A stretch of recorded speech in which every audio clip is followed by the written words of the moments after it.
Hello, guys, and welcome to Behind the Bunker, a weekly paintball show here in beautiful Kossuth Road Studios. My name is Todd Ansich, and tonight we have yet another weekly paintball show. For those of you that are new and may not have seen the show before, we go live every Monday night, and now that this quarantine is happening, we also do a live quarantine show on Saturday night. So if you're looking for live paintball content, you guys can tune in. Also, because there's no sports on TV, what we're doing is every night at 8 o'clock, not just Monday and Saturday, but every night at 8 o'clock, we're putting up a new to you episode or a rewind episode. So if you've never seen some of our 400 and some odd episodes, go back and watch it. And starting this week, we're going to dig back. We're going to go back a couple of years ago. So you'll be able to see some stuff that we did a few years ago. Yeah, you might find it amusing, especially some of the new products that are released, back then. But check it out. So as I say, we're live every Monday night and Saturday night for our quarantine show.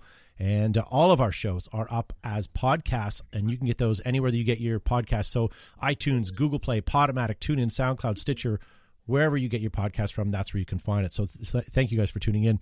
We also have our show on YouTube. So if you aren't really on Facebook a lot, you guys can always subscribe to YouTube. And it's not just me. Unfortunately, I'm locked in. This is day 23 of my quarantine or self-quarantine, but none of the other guys can make it to the studio. So we have them, as you see here, all in their own home studios. We have Matt the Crypt in the top left corner. We have Man of Many Words. And we have Joe Kimson in the top right corner. Greetings. Thanks for tuning in to Behind the Bunker tonight live. If you go back a couple years in those shows, I might even have hair. Remember we used to call him Bushy Top? Yeah. And then we have Gavin Sharma in TerraTech Industries. Folks. Thank you so much for tuning in on a Monday night, our regular show. And just in case people forget what the heck we do every Monday, make sure you hit that like and share button. Or if you're so inclined, start a watch party, because it is Behind the Bunker with a special guest. It's going to be an incredible show. Make sure that everybody's involved. Yeah. We also have Josh Zuby Zabrickus in the bottom right corner. Good evening, all you cats and kittens out there. Thanks for tuning in. And don't forget, like and share this train wreck so you can let everybody know how bored you are in this quarantine. Train wreck indeed. And in the bottom center square, we have Tom Cole, all the way from NXL Paintball and the UWL League. How are you, sir? I'm doing well. Thanks for having me. Now, before we go too far, I'm not sure how familiar you are with our program, but Gavin Sharma is the owner and operator of TerraTech Industries. He's a sand-based paintball manufacturer. Maybe we can hook you guys up later, and maybe you can sell some of your sand-based paintballs to the NXL next year. Maybe you can be a sponsor.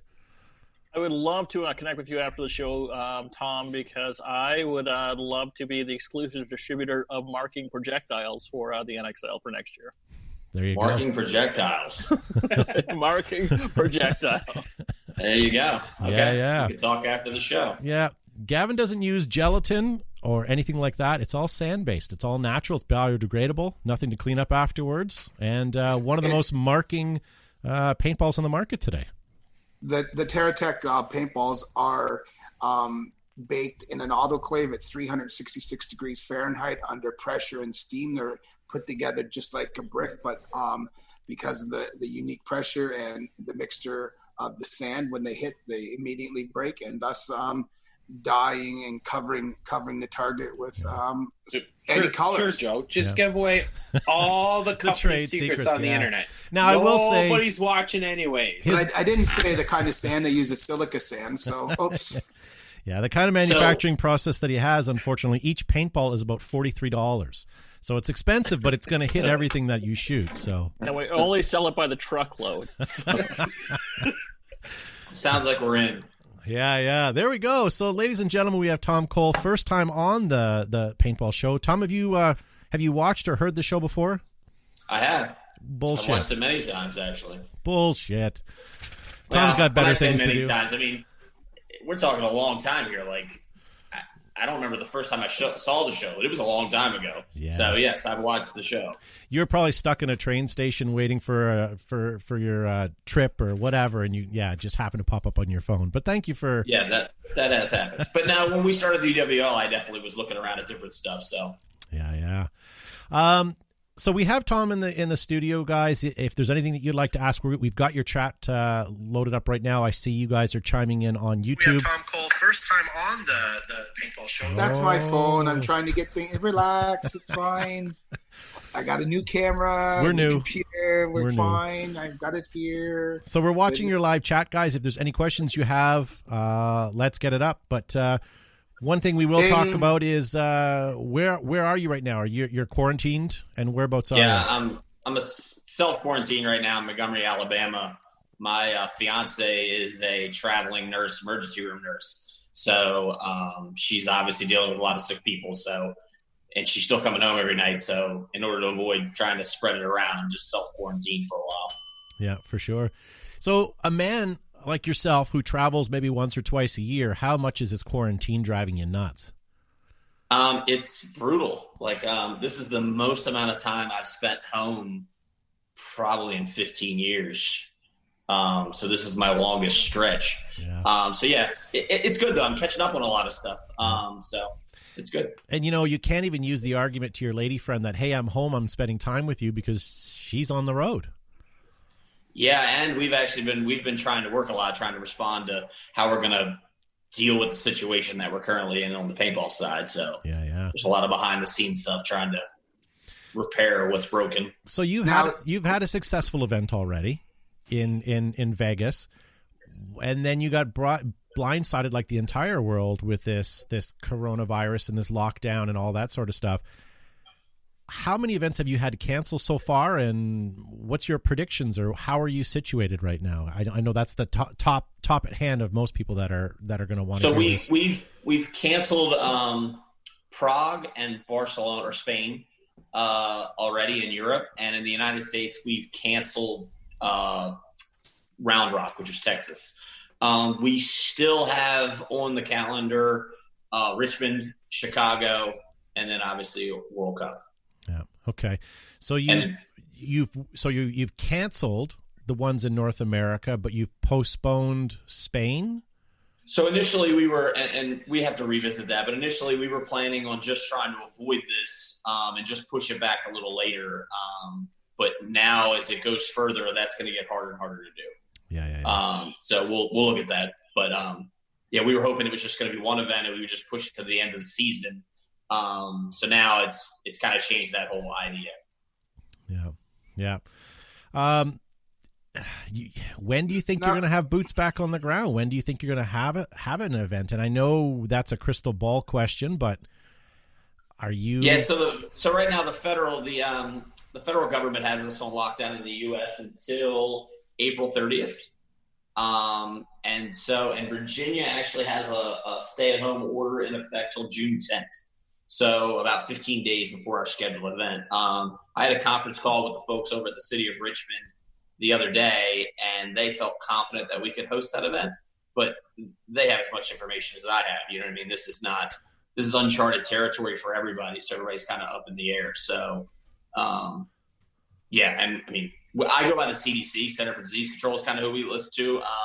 So as long as they have their stuff in place, we won't be running events. The president doesn't even listen to them. Yeah, I try not to listen to him. I mean, I'm not going to get political, but yeah. That's true. He changes a lot, right? So I try to pay attention to him. He's Doesn't not. he have a cure? Huh? Doesn't he have a cure? I thought he might. He might have a cure. Yeah. Okay. Now, what about now? I've heard a rumor that because the season may get bumped back, that you're considering bringing an event to Toronto, and it's not called the Sky Dome anymore. It's called the Rogers Center, but you're considering having an NXL North in the Rogers Center in the Dome, and you could host it in the winter because you could have a 12 or a 14-hour day because of the illumination. So did you really hear this, or are you just wishful thinking? I made it up. I thought you were going to bring wishful thinking on all our parts. Yeah, I was going to find out I had some leaks right there. We've actually the Sky Dome was one of my favorite events, right? From an overall ambiance thing, it was great. Did you just say ambiance? That's fantastic. It was cool. I mean, I rode in an elevator with a professional, and I don't follow professional sports, but I rode in an elevator with a professional basketball player, right? So it's like we were on par with professional sports at the time. Yeah. I mean, it was a little set up a little weird. And But it was cool to be in a stadium. But see, that's why the NXL events are at the level that they are, because you're concerned about the ambiance of the events and the feng shui. I am. We spent a lot of time thinking about the ambiance of the event, for sure. I don't know about feng shui, but yes, we definitely worry about the ambiance. Yeah. I mean, because people are there to have a good time, right? Paintball is only a portion of it. So we got to help with all. Because everybody's all interested in putting paintball to the masses and trying to help grow our sport, when you're designing a layout of the venue, how important is it to have sightlines for the public, and what do you try to put out front and foremost? Or are you even paying attention to the fact that the public could be coming to these events? We do pay attention to whether the public's going to come to the events. We have two venues that we really try and push that for. One is the Vegas venue, which is right in the middle of a park, and it's an open layout that we have. So people that are regularly jogging at the park or participating at the park on their usual dog walks or whatever, they actually are funneled right through the event, which is kind of neat for us. And then World Cup, we do a lot to try and get outside people to come actually play paintball there. We have a big sign that says free paintball. This year we partnered with Uno's Pizzeria. They sent out an email along with the city of Kissimmee to, I don't know, a lot of people, let's say, and they put it on every table at the Uno's in the Florida area that said, come and play paintball for free. And we had a paintball park set up, or paintball field set up for people to come play for free. And we ran about 500 players through there with rental guns to play against each other for free. Okay. So that was a good foot forward. I think that's neat. I like the fact that we do that. But not all of the events have the advantage of that. Chicago's a little more hidden. But Atlantic City was a good venue for that. Everybody got to drive by and see it. So, yes, we do think about that. I remember going to Chicago to, I guess, PSP when it was in Bolingbrook. And it was in, like, this large park area outside of Bolingbrook, I think. And it was across the street was residences, and there had people parking. It was pretty crazy. A lot of good, really good, publicity, I guess, and exposure for paintball as well. It was a pretty neat event. Right. Yeah, I mean, it's like World Cup. You talk about World Cup, like when you're in the Orlando area, Kissimmee area, everyone knows what's going on. Like you say you play paintball, and they're like, oh, like that big thing that you guys throw, or the big event that's over by the Gaylord Palms. I mean, the World Cup's obviously, when you drive past it, you're like, what are they doing? Yeah. So yeah, it's a pretty. I've seen it obviously for several years in a row, and World Cup, and when you pull up to it, it's a pretty spectacular thing. It's like an outdoor exhibition. It's flags flying, and there's security, and there's lots of guys parking people, and there's cars and cars and cars. It's certainly a huge event, and it's a neat spectacle almost, if you will. I would say a spectacle with fantastic outdoor ambiance, if you will. Yeah. Yes. Yeah. You should hear the arguments about all the ambiance stuff I have with my staff.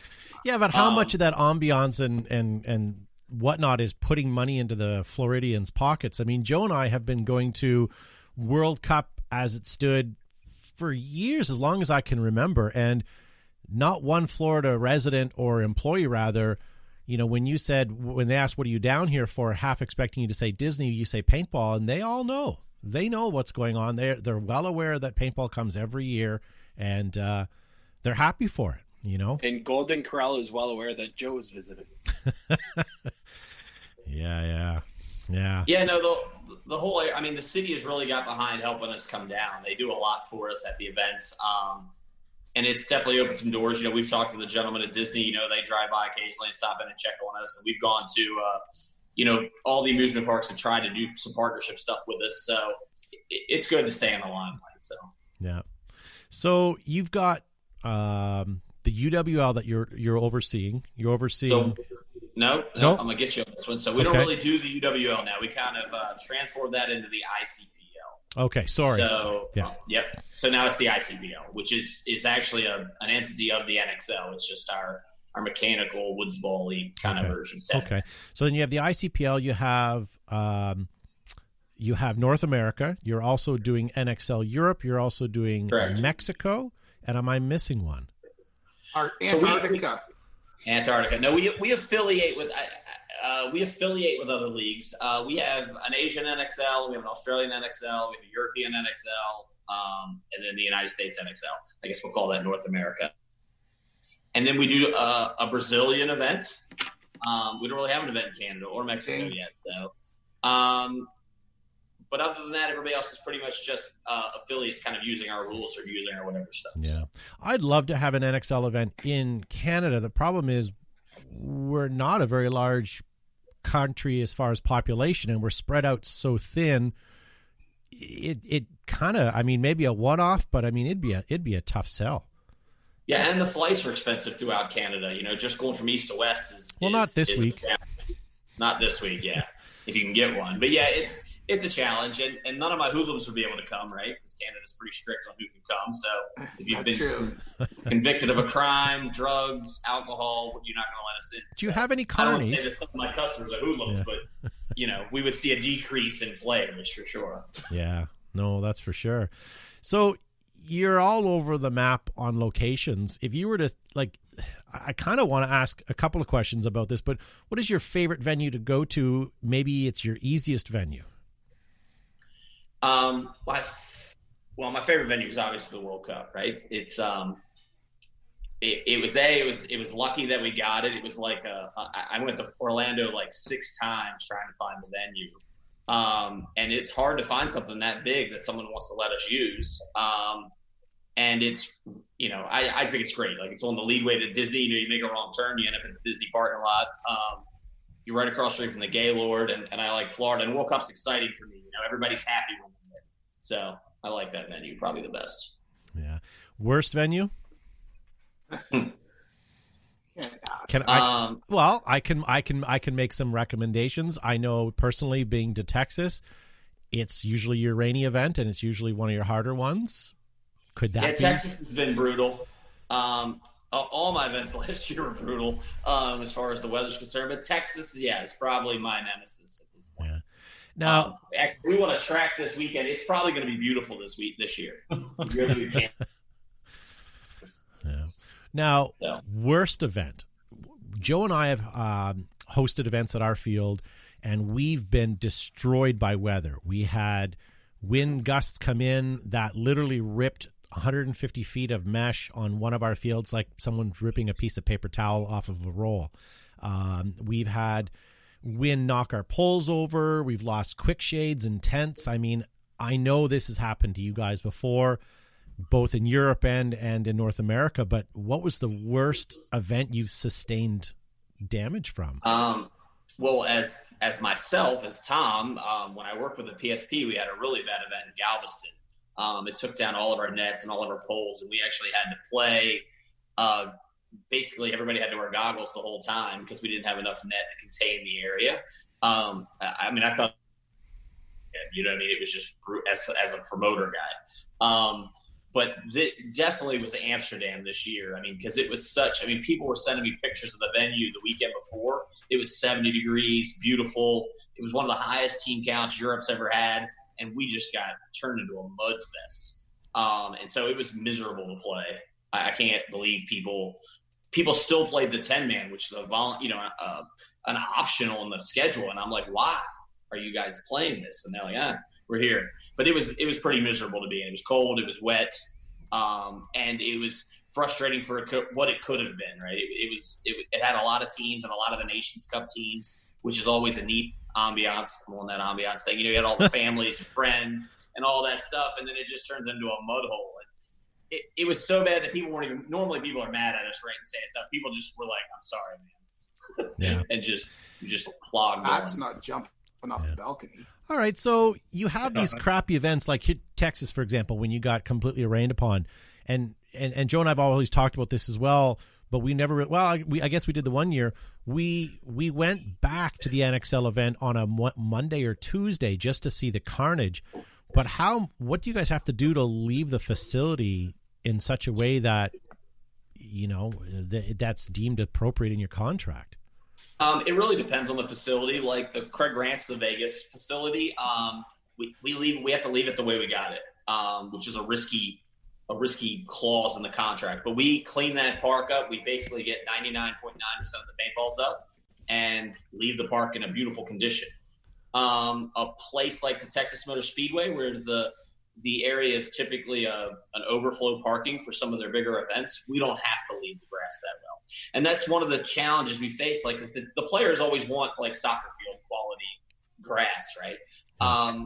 And I don't blame them. But then when we go to a soccer type facility, we have to leave it the way we got it. And that's hundreds of thousands of dollars. Like the Philadelphia venue that we went to, I mean, we did some damage to that property and had to pay to fix that. And so it's just not, we can't go to that pristine of a place. So places like Orlando, where once again, the grass isn't that great. But we don't have to deal with that type of a cleanup thing. But yeah, it's nerve wracking. Yeah. Where's a venue you've been to that you just will not go back? Whether you've not been asked to go, or whether it's you just did not enjoy the venue. I don't think Philly's going to have us back. I love how you said that. And we warn everybody, because a lot of sports have what they call rain dates, right? So in my negotiations, they're always asking me, what's your available rain date? And I'm like, we have no rain date, right? The Russians are flying in from Russia. We play regardless. And we have a lot of bodies, and if we're walking across wet grass, it's going to be in a bad way. So the problem was that, like, literally that Monday, I have people showing up to play lacrosse, and that's their practice fields for the baseball teams, and I got to meet with all those people and say, hey, these fields are just not – you're not going to be able to play them. Like, even if they're just not going to be able to play. Well, we're going to do what we can, but you guys can't play this week. So we actually had to pay to move the lacrosse team to another park, rent the – place for them to practice and deal with all of that. So it's a challenge. Lacrosse. Yeah. It's definitely a mid-Atlantic sport. The Under Armour rep that was trying to get Under Armour into paintball, he was also the U.S. collegiate guy for lacrosse. So he handled all the lacrosse sponsorships, but somewhere along the line, he really liked paintball. So that's where that big Under Armour push into paintball a couple of years came from, but then he transferred to Aztecs or New Balance, which really doesn't have anything that will fit into the paintball thing. Not just trivia. He went to Red Bull first, and then he went to wherever he's at now, New Balance. So yeah. Oh, okay. Yeah. So that was I just threw that in there for some trivia. He trumped you on your trivia question. Yeah. Well done. Thank you. That's fine. Oh boy. We were talking about bad weather. I remember Todd and to Chicago to the PSB, because it's a reasonable distance. You don't have to fly, you can drive. And we were down there one weekend, and we were sitting in the Target parking lot, and it started raining and wind blowing, and the shopping carts were going by us in our car. We waited for a let up, and the doors in the Target were swinging open, and the tiles were falling down. We finally, it subsided enough. We ran in, and there was no one in the building. We looked around. We were walking around with a cart. No one was there. Finally, the lights started to stop flashing, and they'd all come out because there was a tornado warning. But then that was the same weekend as I guess a PSP, and we went to the field the next day, and there was just this massive field of pile of pop-up tents, just all carnage, and the mesh was down. It was a disaster. That was the same weekend that Living Legends happened, and I think it was a PSP. I don't think it was an NPPL, but maybe it was an PSP. It's definitely a PSP. Yeah, and I mean, we saw a pile that was like a 3-story building of just broken quick shades. You could tell they just got all they wanted to do was just put them in a pile to get rid of them later, but. The guys were like working ants, and they were just trying to put the mesh up the best that they can. And I think they limped through. I don't think they had all the fields back up.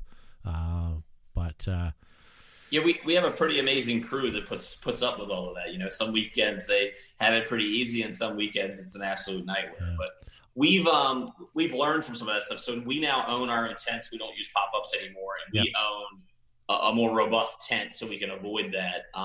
And we've developed a screw system. The PSP actually developed a screw system after Galveston to make stuff a little more sturdy. So my operations guys, we call him Fatty, but Matthew, he is always looking for ways to try and make the events a little more stable and survive. Yeah. I have to say, those screw systems that you guys come up with were fantastic. And for those of you guys that don't know what it is, picture an auger for a skid steer for basically drilling a hole, but the auger has a a hollow center, and what they do is they just drill it into the ground, and then they literally just drop a pole inside of it.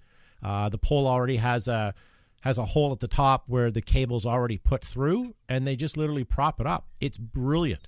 If we didn't have a permanent field system, that's what we would probably implement. We used to have the tripods that we put up, and those things are like, they're like folded paper, ready to just to collapse at any time.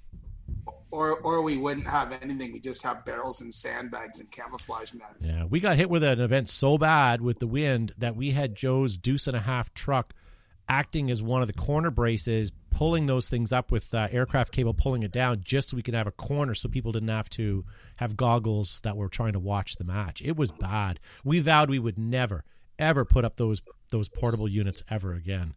And luckily, knock on wood, we've never had to again. But yeah, those were terrible. Those were the days, Archie. Is that the event that broke your shoulder? No, that was a couple years later. Yeah, but you know what?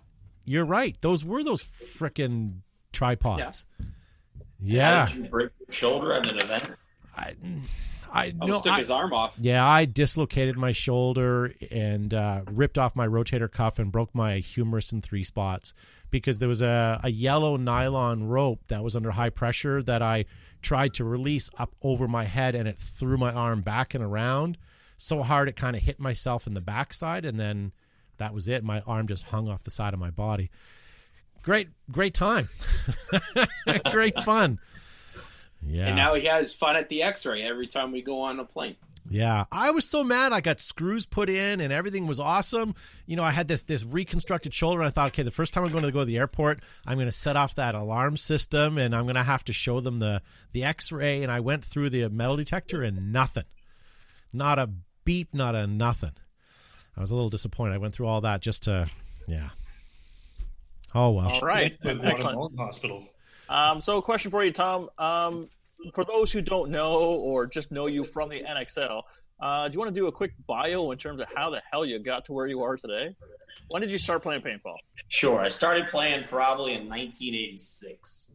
I played for a team called Bad Company, and we played locally at first, and then we moved on to the National Series. We played a 15-man and 10-man series under Lively Productions, which was the tournament series at the time, the NXL of the day. And at some point in time, we led a coup, or the players led a coup, and created a pro for the Players League. We've heard that a bunch of times.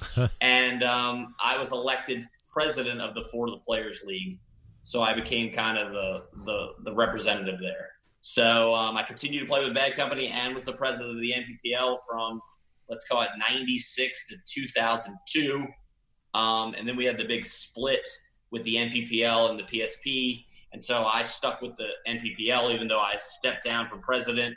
I played for a couple of years, and then I became an ultimate referee.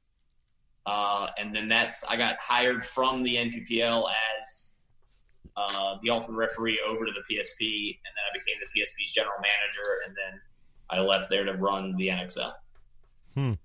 Can we go one step further back, though? Your very first experience playing paintball, was it a birthday party? How did you start to play? Because you didn't just join a team. What got you in the paintball field? You know, so we were at an Army surplus store. I was a kid, right? So I'm 16, 17. We were a little bit of hoodlums, and we went to an Army surplus store, and we're like shopping around, and there was a flyer, and it showed a person with paintball guns. Obviously, we were playing with pump guns back then. And so me and a group of my friends, we got together and we went to go play. There's probably 6 of us, and we played with flat matches, and we played against existing teams. The way you used to play back then is you would just show up, and there was no rental really. You could rent equipment. Get shot up.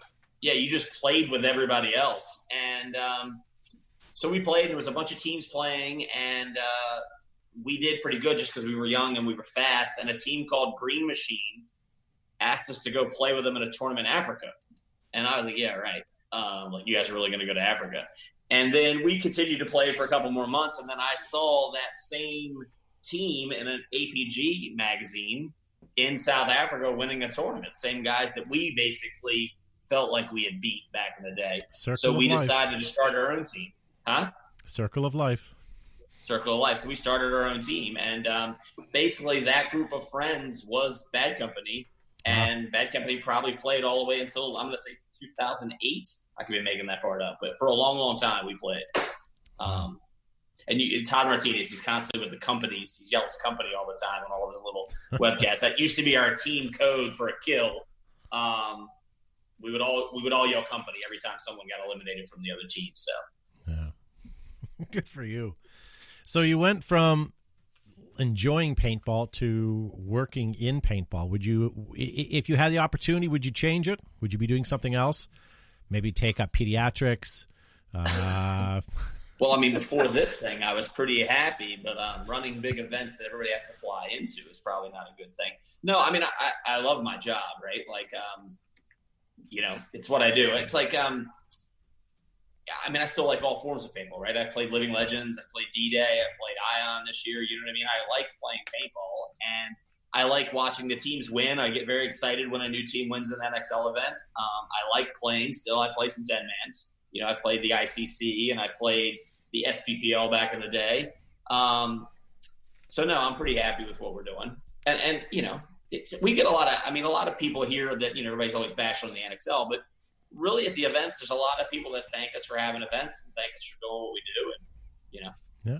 Very cool. Pretty hard to please everybody, Tom, no matter what you do and how you do it. It's tough, and you'll always have people that are unhappy or something didn't go quite the way it should. But I think overall you guys do a pretty fantastic job of, providing a pretty consistent level of, I guess, product, for lack of a better term. Yeah. Yeah. Well, and thank you. And we've seen growth, you know what I mean? Like Vegas was, it was 260 teams at Vegas. And so that's a lot. I mean, that's almost as big as my first World Cup that we ran in 2015. So, paintball was on the right track there until this short little blip in the radar. And that was going to be my next segue. Do you feel that paintball is on an upswing now?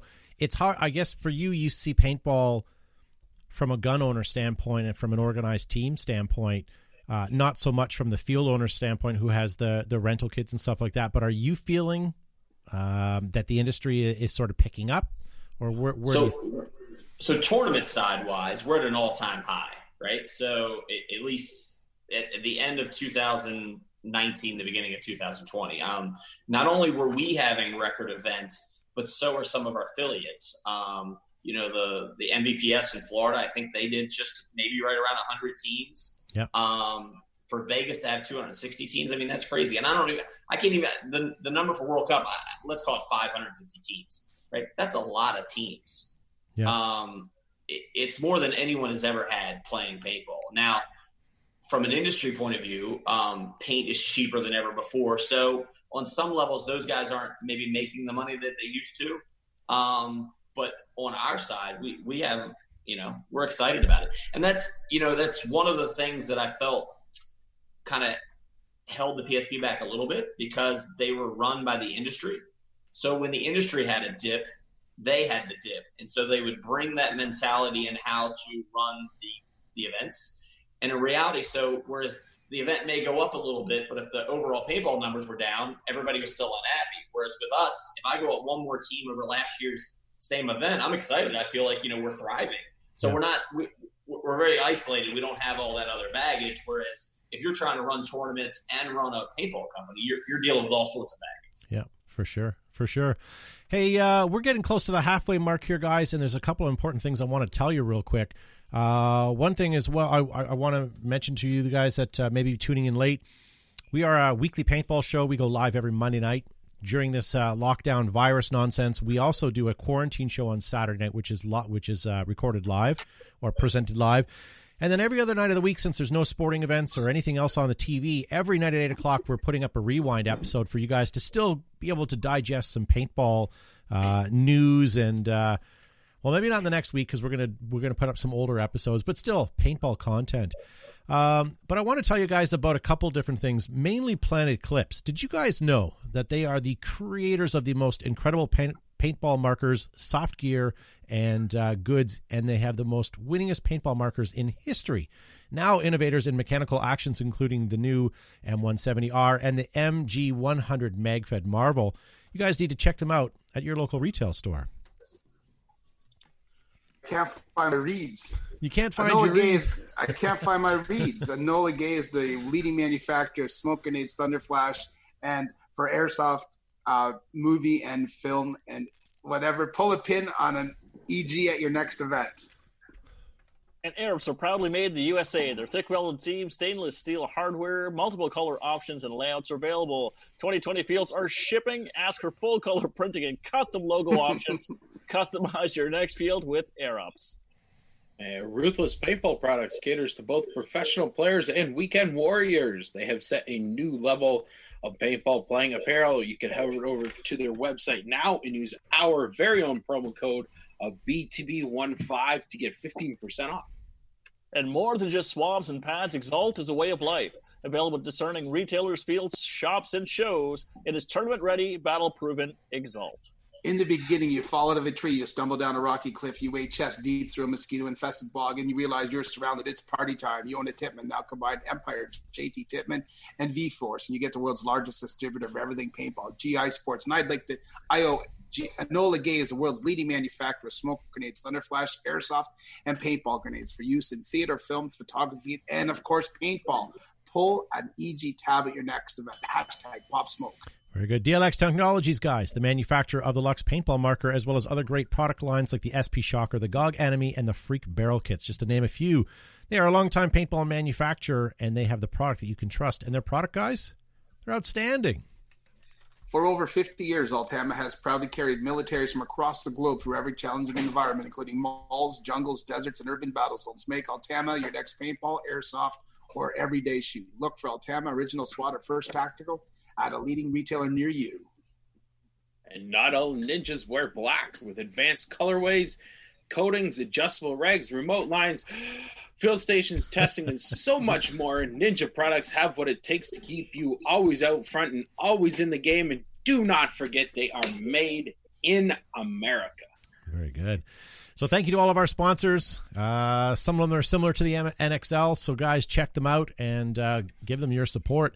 Hey, Tom, you were part and parcel with the NPPL, you had said earlier, and it kind of clicked a switch in my head.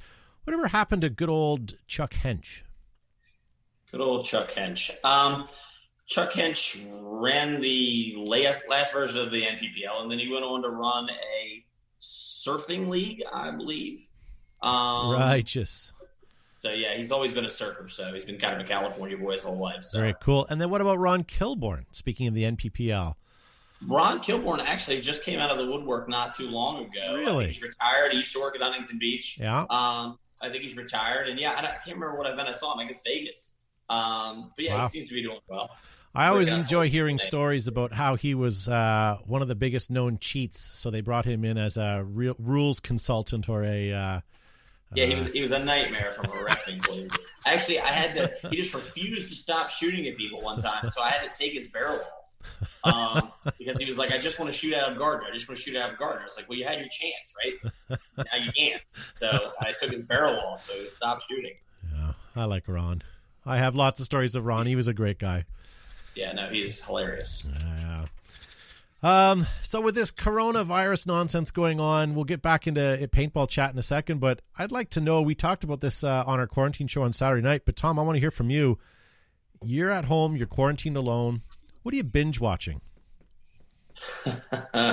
Actually, well, I'm just going to get my geekness coming out, but I just watched like the Lord of the Rings from beginning to end, which is like the extended versions, which is really, really long. Wow, I didn't. I said binge watching, not. That's crazy. The Lord of the Rings. Yeah, we're on lockdown, so me and my fiance, we watch like a couple hours every night or whatever. So yeah, I'm expecting you to say you just got into Game of Thrones and whipped that off in a couple hours. No, I actually watched that as soon as it came out. So I read the books when I was younger. So yeah, I really liked them. Yeah. So yeah. All right. When the Lord of the Rings are done, what do you have on your what's next on the horizon? You know, I don't know. I was listening to you guys talk earlier, so maybe you all have some suggestions. You don't want to watch anything we're watching. I'm watching the Elton John documentary right now. I'm halfway through it. That's why? Because he's a rocket man. I don't know. I started watching it and I invested you that far down the bottom of the barrel? Hey, Rocket Man was a good movie. We watched Rocket Man. Okay, It was I love okay. anything that's an origin story, and I love documentaries. So it kind of works. It kind of works I'm out. I'm pretty excited about Netflix and Amazon talk that we're having right now. I can't wait till we segue to what did Tom eat for dinner. That's my next question. I would like to know, what are you binge eating? Well, I haven't eaten yet this evening, but we have a crock pot of chili right now. Now, who's we? Aren't you locked in, or do you have some? I'm locked in, but my fiance. So okay, so she's still. My fiance is she's on lockdown with me right now, but she's a traveling emergency room nurse. So Yeah. Has anybody seen my fiance? You're what? I'm not saying my fiance. My fiance. Dingoes. Sorry, it's a Seinfeld reference. I apologize, Tom. That's all right. Could be a dingo ate your baby. So here's the thing: when you're at an event, I know you're a busy fellow. I've seen you at events before, and it's usually a hi, how are you, a quick handshake, and a farewell. But do you actually take any opportunities to play watch games? Do you? I know at the end of the day, it really doesn't make or break what you're doing, but do you still get a kick out of it? Yeah, I mean, I really like watching good paintball games. I watch games 2 times, right? Sometimes when I like it, 2 teams, I'll watch the games. I always watch the finals. If I get a lot of complaints about referees, I watch those games. Yeah, I really like watching paintball. I was mad. We had an incident. We'll call it a fight. We'll beat around the bush. We had a fight in the stands in Vegas. And so I missed the finals. So I was really mad about that. A Donnybrook? Donnybrook, yeah. It was the proper fight. I saw it on YouTube. It was a real fight. I saw it on TMZ actually. So what ended up happening there, or how did that change things, or tell us about that, because I know that's something that people want to hear about. I've been messaged about that as well. Didn't change things, right? People are people, right? Sometimes we get mad, we get passionate, and we punch each other sometimes. It's a sad reality. And it's not paintball specific. I was frustrated because you see people like, this is why paintball is not a real sport. And I'm like, yeah, because there's never been fighting in a basketball game, right? None of those NBA players never went into the stands and punched spectators. That really brought hockey players never fight each other. Yeah, hockey players never fight. Like, it's like we're being held to a higher standard. We just had guys that were, they were a little drunk and they mouthed off to one another, and next thing you know, they ended up in a little bit of a situation. So usually how fights start. That's how fights start, right? And so we actually suspended one gentleman for instigating the fight and a second gentleman for ending the fight. The 2 other people that were kind of mixed up in the middle, they were just kind of like doing what you have to do when people around you are fighting. So we ended up suspending 2 people indefinitely, so that they can't come on site again. So, which is all we can do, right? We get the people off the thing, try and make it as safe as possible. I watched my bouncers go in. Usually we call them security, but here they became bouncers, and they did everything they could. I was pretty impressed with the bouncers. I was expecting to see, I was like, oh my God, what are we doing here for security? But it was good. Yeah. And the fight went around the world. 9 million people seemed to watch that thing. Well, even bad publicity is good publicity, right? Tom, I have a couple questions or a couple things. Tom, Joe has his hand up. Yeah. I noticed I get a CNN news feed every day in my feed, and I noticed ESPN Ocho they said they're starting, they're looking for content. So they're running out of things. So they're showing axe throwing and people skipping stones and stuff. Is there a way for the NXL to reach out to ESPN and see if you can get some of your, even the finals on ESPN? That would be a way right now where they're aching for content. Could you not reach out to ESPN and see if they would show? You guys have hours and hours of high quality footage.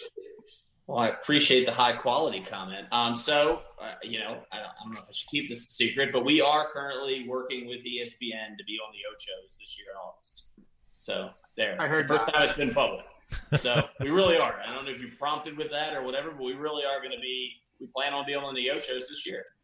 I was going to wear my sombrero for the show, but just because it's an Ocho, And my next segment, now that the Olympics have been postponed to 2021, and 2021 will be the 40th anniversary of the Olympics, what's the likelihood of getting paintball in Tokyo as a demonstration sport? It would be a fantastic way to get it out in the masses. They have, they would be delighted to show something like that. It is a global event, just like the pandemic. So you could have teams from all over the world if there's anyone left. What are your thoughts? Give me the hard question. So the Olympics is obviously everyone's goal, right? That would be a great thing to do. It definitely is a bureaucracy and it's hard to do, but we are in the process. We just signed up to be part of their official refereeing program. But we're trying, it's something we're working on, but it's something that's far away. So we're trying to use this downturn in sports to get us some TV coverage, and then hopefully try and work our way onto the Olympics. But yeah, that's a tough one. Now, what about outside paintball sponsorship? Have you had any luck? Holy Grail. The Holy Grail. Yes, sir. Is there a thought process on that? So no, not necessarily a thought process, but have you gotten anywhere? Have you had any nibbles? What about GM or McDonald's or Coca-Cola?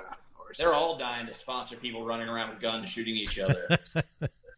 So it's, one guy explained it to me. He said, no one gets fired for sponsoring the NFL, right? And when you take on a new league like what we would be, right? And let's just say you're Budweiser and you come. Well, I'm not even going to use it. Yes, we're working on the opportunities, but it's risky, right? They have to take a bet on something that's new and unproven. And one of the things we've tried to do is we've made good inroads with Budweiser because of the World Cup. We drink a lot of beer. And so we are one of the largest beer drinking events in that part of Florida on an annual basis. So they actually just reached out to us a couple of days ago to talk about our bar that we have there every time. And so that's really gotten them to realize how big paintball is. Yeah. We're working on that path, but it's not easy. And we actually hope there's going to be some opportunities once again with all these sporting events and overall events being canceled, that it may free up some space in their budgets to try and move forward with that. So, yeah. Now, what about if Budweiser or Coca-Cola or even, I guess, Gatorade is Pepsi, but what about having them pay for a field and having a full color, having a field fully colored, sublimated and printed, and that would be the Coca-Cola field, and you would be on, another team would be on the Bud field, and then you could have a Dunkin' Donuts field and all the bunkers look like Dunkin' Donut cups. What about that? So you're like a health food nut. Because that's what you're telling me. Well, you could have a Whole Foods one. You could have an Amazon one. All those are great ideas, right? And obviously, we're trying to sell that stuff to those people. But we're vying with a lot of other sports, more traditional sports, that had a good opportunity. We actually, Monster Drinks actually said they only sponsor extreme sports, and we're not an extreme sport. Same with Red Bull. Yeah. That's the actual plot. Well, Red Bull actually has a different system. They only sponsor events that they also manage, right? So the Red Bull go-karting or the Red Bull flight school, that's actually a Red Bull produced event. So they don't do outside events. But we've, this is one of the things, like I've been recently over the past 3 years, we've been going to a lot of conferences and trying to get inside that world. We actually won a best event of the year at one of these big sports conferences, which was exciting for me. But we're slowly trying to get in those doors. We just did a deal with Red Roof Inn. Right. And so it just takes time. And once you get in the door and people start seeing some results, then they move forward. Yeah, I'd be more impressed if you got a Motel 6 sponsorship. Red Roof Inn is okay, but Motel 6 is where it's at. I think Motel 6 is better than Red Roof. Yeah, Bill Scribner says, what about a Modelo sponsorship? And Lee Williams says, after all the coronavirus, what about Corona Extra? They're desperate for sponsorship. It's trying to open those doors, and I know you guys have been there, and we've heard talks for years that we've all been trying to reach out. But again, you're right. It is the Holy Grail. Finding anybody. So I went to the I went to a conference that was put on by the NFL, and it was at the NFL draft day, right? So we went there and we sat at a little round table. We got to talk with the NFL guys, and they brought in their sponsors. So it was Pepsi and Pizza Hut. So they had their sponsorship guys there, and it was a pretty small, candid conversation. And they basically said sponsorship the way it was, like free money, that's why everybody's like, can you get outside sponsor? Because they think it's just free money, but it's no longer that way. So when they go to sponsor a stadium, they're looking at how much revenue they're going to bring in by the direct sales of the stadium versus whatever. So when they go to do the Sky Dome, they want to make sure that the Sky Dome is selling so much Pepsi to guarantee that they're going to get, $1 million of sponsorship. So that's why we try and stick to one brand of drinks at our events, try and push those drinks, get our numbers up so that we can kind of get some money back that way. Yeah. 'Cause NASCAR also, as far as sponsorship, they do a fantastic job of, with their sponsorship. You see the drivers and the guys won a race, and he's switching different hats because that's what's on his hood, and it's kind of neat if you watch what NASCAR's done. And also when I watched a little bit of the Daytona 500, and they were really marketing towards kids as well to sort of get them involved with kids in go-karts and kids on, motorized go-karts, and then whatever the hill thing, soapbox derby. So they were really marketing at a kid as well, and a father, sort of the combination. I just noticed some of that for NASCAR was doing this year, more so than others. Yeah. And NASCAR's got right? They have a challenging demographic, right? So they're trying to broaden their reach so that they can keep their sponsors happy. I think NASCAR definitely is an aging customer base at this point in time, so they're trying to bring in new people.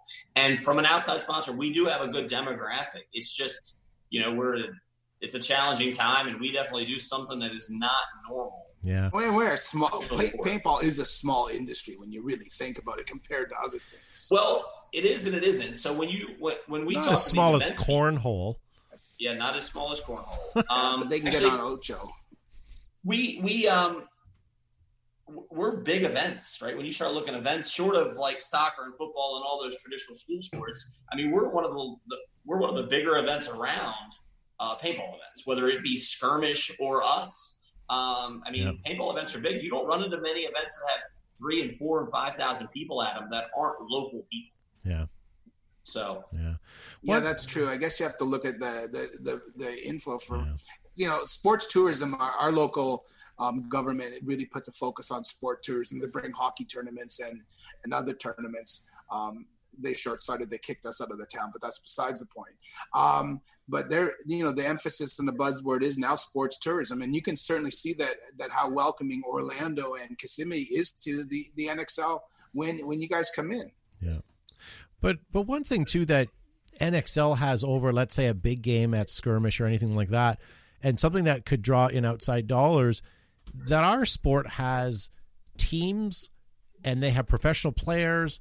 And the way you guys run them and the way teams have they have signings where you can bring posters and have all these teams sign their things. I mean, there's mentors there and there's figureheads within the sport that people can follow and like or dislike. Like in wrestling, you have your favorite wrestlers, you have the guys that you hate. I mean, paintball has that when it comes to, tournament paintball. So when you're looking for sponsorship, at least there's something for people to follow. I don't know. I guess with cornhole and all these other nonsense that are kind of coming to the forefront right now, they're individual players, but and it's also they're significantly cheaper to run. So talk to the cornhole guy, right? What's it take to run a cornhole tournament, right? Some bean bags and some boards. You've got infrastructure. You've got to produce air and porta. It's endless. I know. Let's just talk about the referees, right? So you referee a football game or a soccer tournament, right? They bring in 4 referees for a soccer tournament. I have 2 referees per person that are playing on the field at a time. I talk to the soccer guys and I'm like, so what do you bring to the tournament? And he's like, me, my assistant, and that's it. I bring in something like 70, 80 people.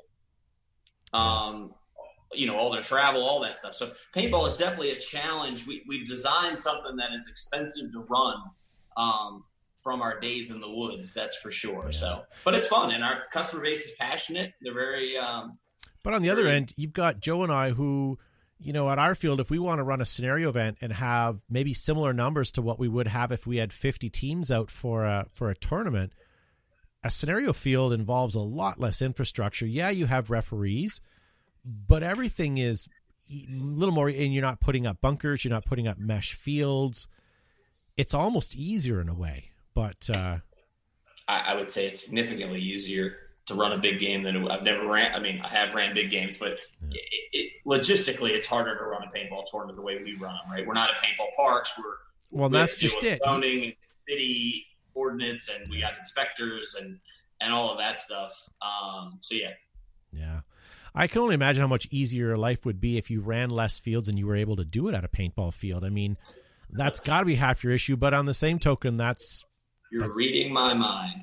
Yeah. One of the things we're looking to do is try and, at least during this pandemic time, as a way to try and help out some of the fields. Because right now, I mean, to be honest, the fields are struggling because of the COVID-19. And so if we could find a way to put some of our resources and basically pay a paintball park to have a paintball event, as opposed to giving that money to Las Vegas, who I don't think need the money, we would rather help some of our local paintball parks and try and help them out a little bit. So we're working on some of that stuff now. That's one of the things we're trying to figure out in our planning. Yeah. Would that be by sending specific divisions to specific fields so it's a smaller event?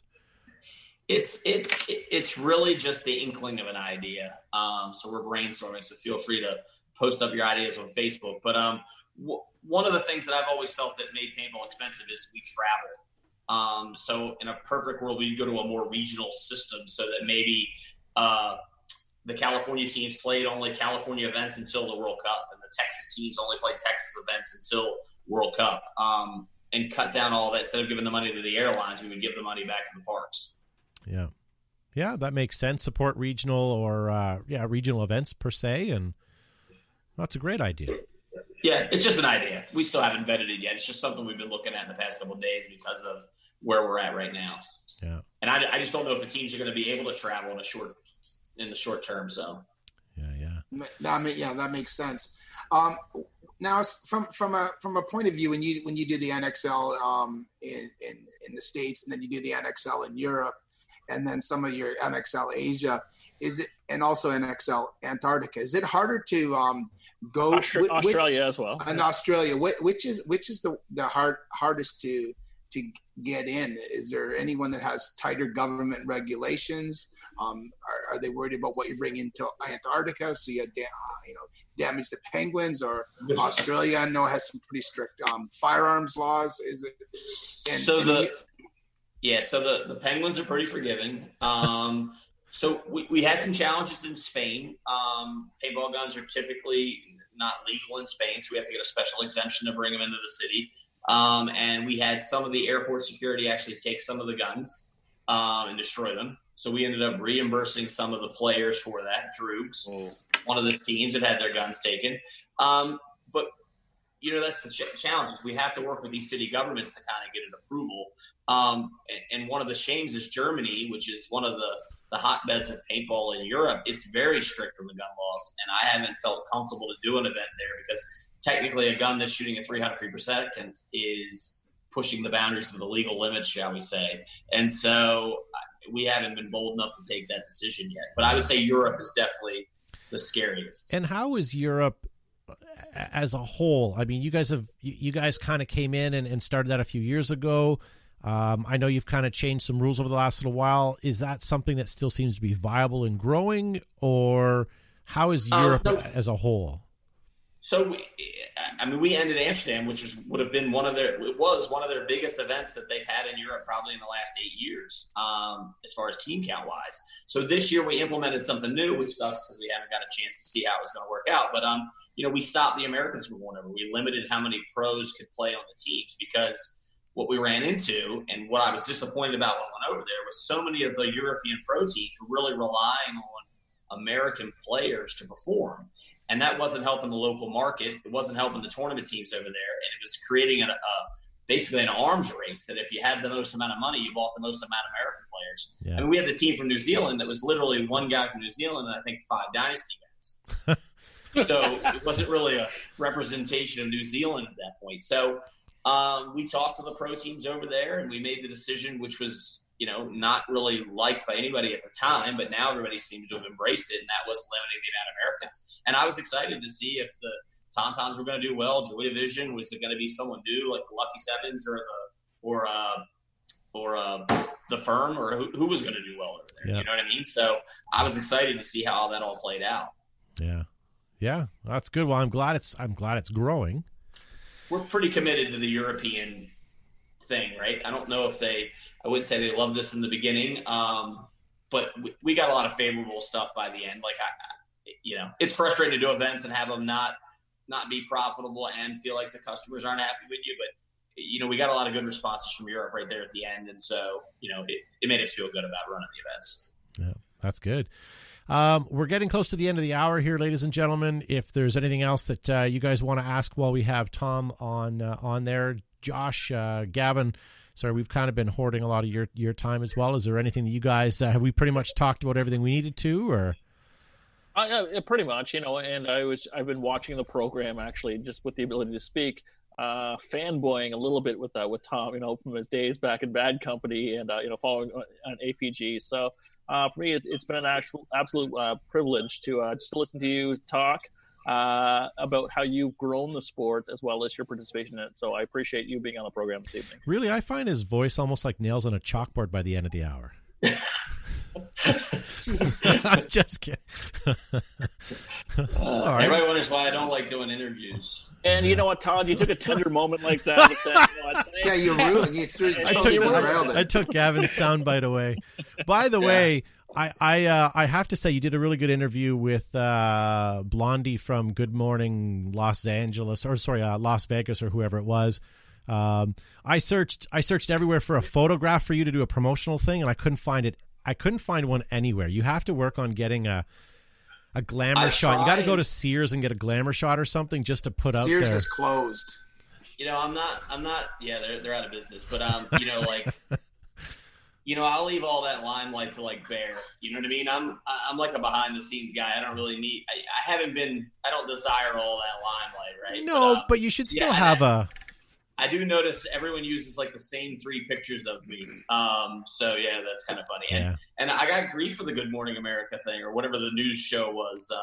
With Trixie LaRue? I didn't do a good job. So I'm not that animated. I don't get that excited. I'm not like a rah-rah guy, right? Yeah. No, I get it. So but yeah, I mean, I thought the interview was great. I thought if I was a Las Vegas resident, I'd probably at least go check it out because how often does something like that happen, right? Yeah. Once a year. Yeah. Thank you. Yeah, once a year, every year at that time. Yeah. Josh, what about you? Do you think we covered everything, or do you have any other questions? Yeah, I think we're all right. Yeah. I've just been enjoying the chat and my rub. So.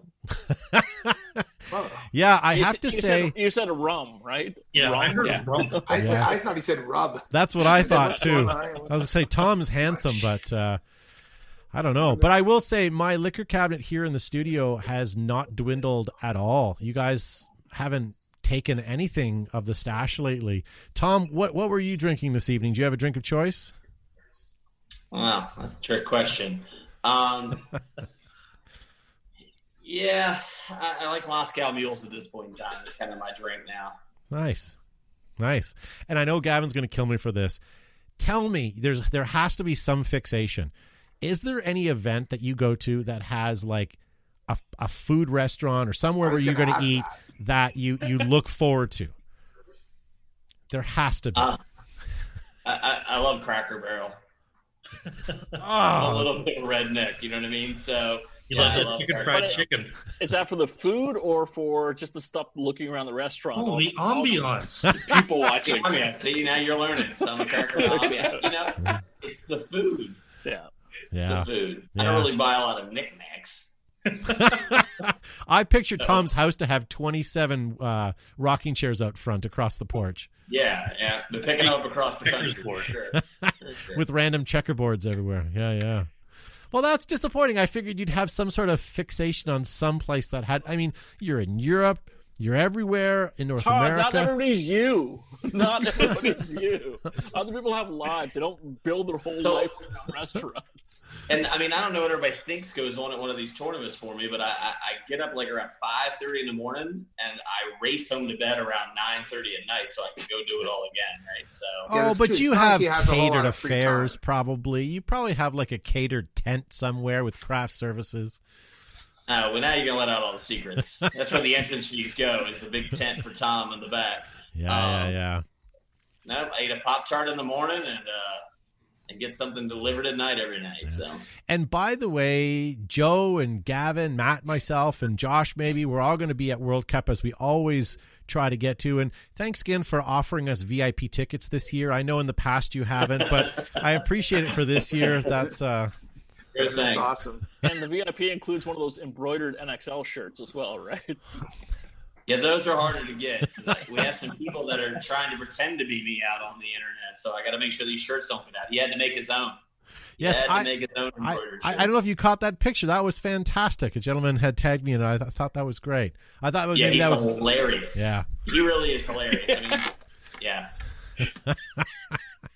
He had your likeness down. He was a little light on the white hair. I was actually, So he's gonna make me go on a diet because he had to make himself fake chubby to keep up with what I was doing. So I gotta keep an eye on that. Well, I don't reply to a lot of his stuff, but yes, I watch it. He's hilarious. Yeah, imitation is the sincerest form of flattery, right? Yep, for sure. Yeah. Awesome. Well, Tom, I appreciate you being on the show tonight. Joe, do you think we have anything else, or? I think we've covered it. We've talked about things that are not really officially happening, maybe happening, could be happening, from the reemergence of Sky Dome or the Rogers Center for some Canadian paintball, also the ESPN Ocho. So we talked about some things that may or may not be happening. So it's good. Thanks, Tom, for being a good sport tonight and sharing a little bit more of your personal side of and ambiance. And ambiance, yeah. Very good, Matt. Anything from you? No, I think Tom did a great job, and he was a very good sport considering that we're all jerkasses. And yeah. No, I think we did a good. I think he answered all of our questions quite well. But you did hear Tom at the beginning of the show when I asked him if he'd ever seen the show. This is something that he mandatorily watches live on Monday nights under a pseudonym so that no one knows he's there. He knows our show.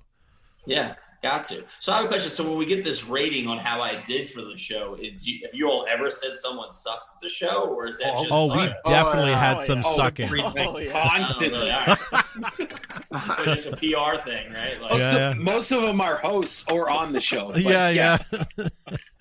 Yeah, a lot of voting ourselves out here. No, it was very good tonight, Tom, and it's hard because, I think the next time we have you on, we might be able to talk a little more candidly about other things and not necessarily so much. I know you eat, sleep, and breathe NXL, but there's other things that you're interested in. I'm sure there's lots of other things we could talk to you about as well. But we did only have an hour, and there was lots of people looming in the chat asking questions, so we wanted to make sure we got at least some of that out. So.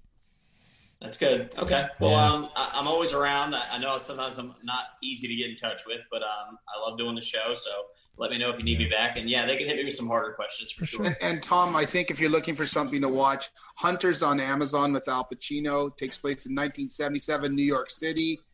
I am watching that, but my woman hates it. So you got to stick with it. It's very just good. Keep watching it. My wife doesn't want anything to do with it when it's on. Yeah. Ozark 3 seasons is quite fantastic. Tiger King, if it's really not a big commitment, it's 7 hours, so you can really get through it. But you really need to watch it because you're going to have guys. You're going to have guys showing up with Tiger King jerseys and hair and stuff at your event. So you need to be really in the know. Ready for this. There's bound to be a team called the Tiger Kings. Has to be. Yeah, you have whether they're all gay or not is beside the point. But if they are, that's okay too. But I think you need to watch that. Have you tried to source a tiger for the next NXL event? just to have? So I did not, because we brought elephants to the first one. And that's true. And Stampy? one of my staff ladies, Becca, she cried because it was animal cruelty. So I promised not to bring elephants ever again, and I put money into the Save the Elephant Fund or whatever. So there will be no more live or caged animals at our events. But what's worse, caging an animal or not letting them come to a paintball event? Well, if they want to come to play, obviously it's an open ball game, but using them there for our entertainment, I guess, will not be. And we have my dog. Bunkers have been getting bigger over the last number of years. So I personally elephant. I personally think that subjecting any living thing to a speedball event is illegal. And on that note, we're going to let everybody go. Oh, come on. That was good. Tom, hang tight for just a sec. We'll say our goodbyes, but hang tight till after the show here. Matt, thank you for being on the show tonight. Hey, you're welcome. It was a good show. Thank you very much to Tom from NXL. I look forward to the next event, whenever that may be. Yeah. Joe Kimson from Flagler's Paintball. Thanks, everyone, for tuning in tonight to Behind the Bunker, live from our Zoom studios around North America. We'll see everybody again. Pew, pew. Very good. Gavin Sharma from TerraTech Industries. What are you thinking? You're going to hook up, get some paint shipped out? I think so. Tom and I are going to chat afterwards. We're going to get some sand on that field. Nice. Thank you so much for tuning in, folks. Make sure you hit like and share on the way out. Yeah. Josh Subizabrickus.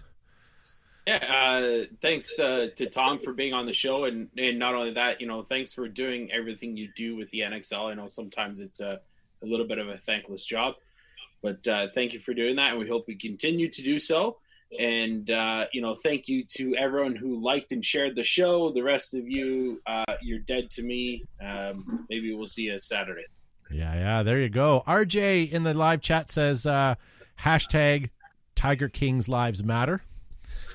Very good. Tom, thank you for being on the show. Thank you to everybody for listening at home, and we'll see you guys next week.